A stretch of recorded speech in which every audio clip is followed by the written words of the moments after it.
Hey guys, you're welcome back again to my YouTube channel. On this channel, we do a lot of crafts, sewing tutorials, DIYs and pattern drafting. It's really getting cold this season, so I decided to make a winter hat. Not just a winter hat, an Ankara winter hat with pom-pom. I know you will love to see how this was made. Just watch to the end and subscribe if you haven't subscribed to this channel yet. Like this video as well. Let's dive into the video.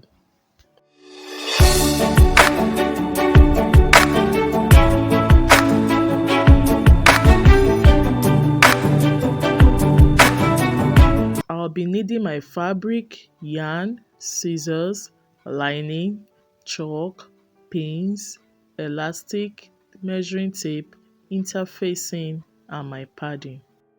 I'll be working with a head circumference of about 24 inches plus 2 inches ease, and that gave me 26 inches.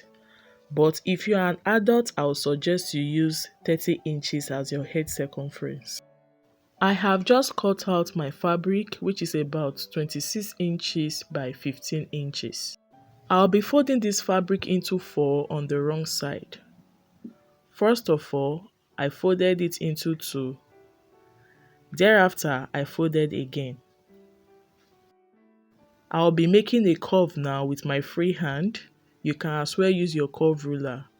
And now I'm cutting along that line. After cutting, it gave me 2 pieces of fabric, and when you measure it, it's about 13 inches wide. Don't forget the full length of the fabric was 26 inches.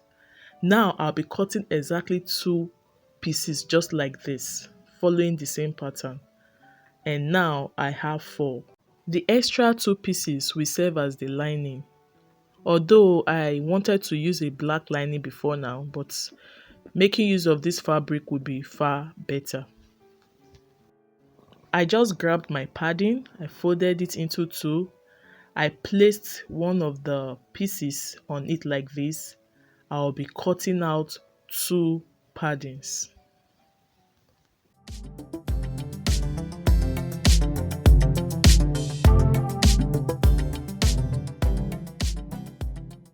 I have just cut out 2 paddings.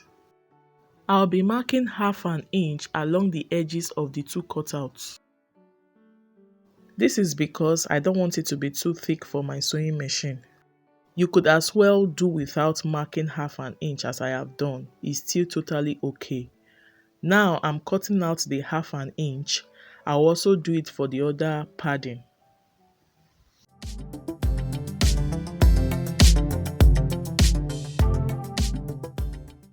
When I was done doing that, I decided to attach my interfacing to the wrong side of my fabric. I did this for the 2 pieces. Now I'm done attaching my interfacing. The essence of attaching this is to make the fabric more stable. The next thing I'm going to be doing is to place my padding on the fabric this way. As you can see, there is an extra allowance around the edge, and that's because of the half an inch I cut out from the padding. I did this for the 2 pieces, using my pins to hold it in place. I'll be sewing on top of the padding this way, following that manner. I'll do this for the 2 pieces.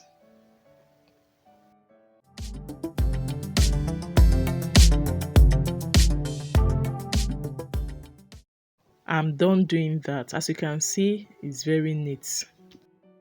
I will go ahead now to cut out my elastic.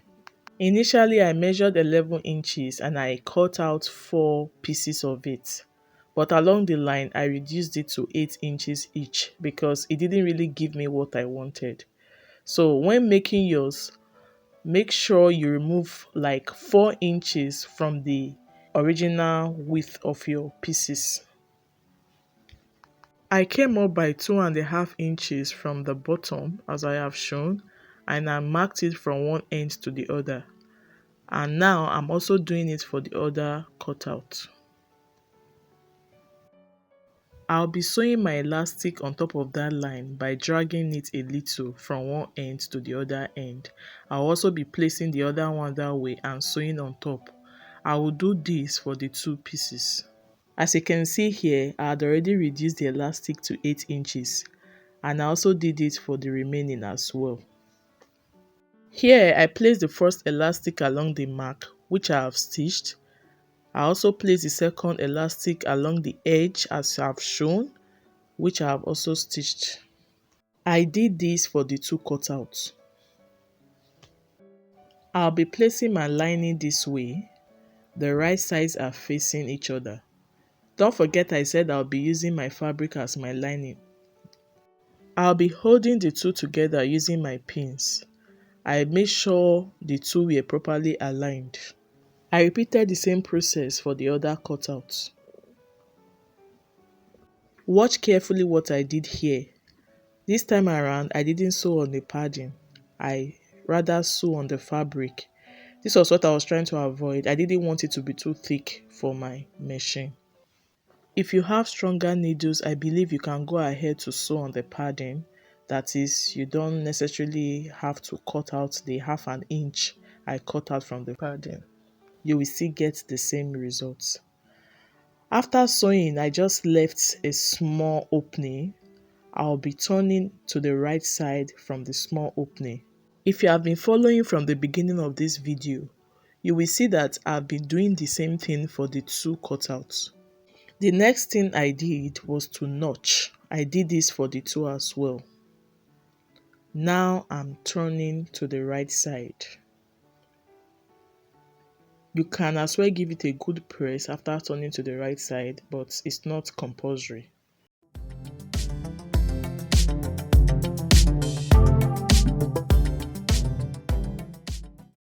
This is how it looks after turning it to the right side.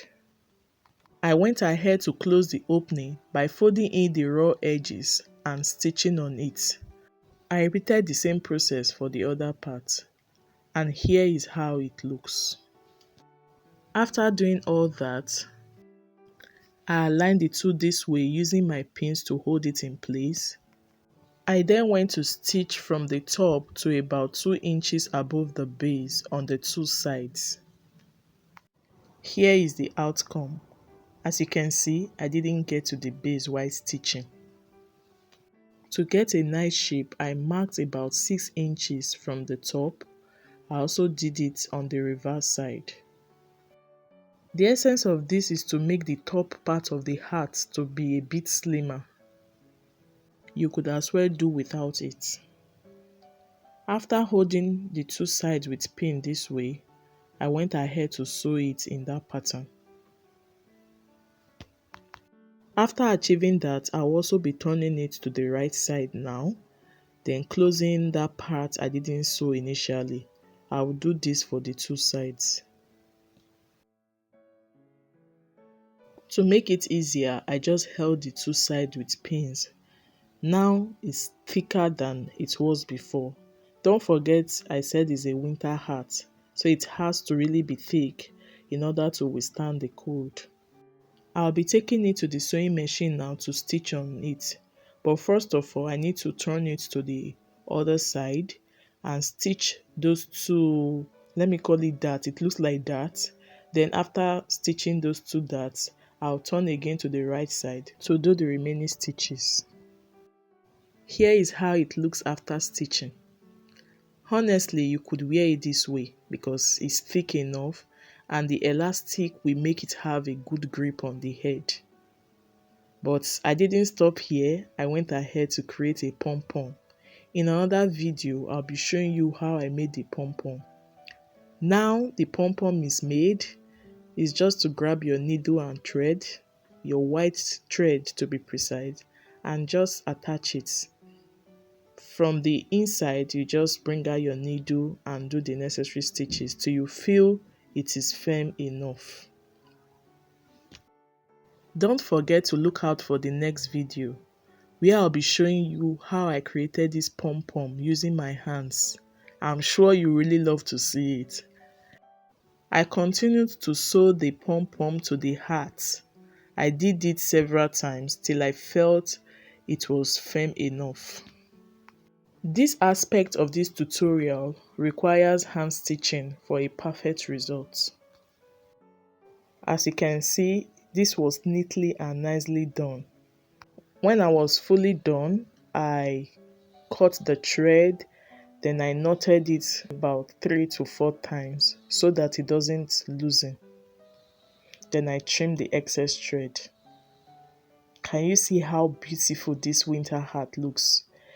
And it is even unique because I made it with normal Ankara fabric. I believe this video has been helpful and useful. If you are new to this channel, please subscribe and turn on your post notification bell to enable you get notified whenever I upload new videos. Do like, comment and share my videos. See you in my next video and bye.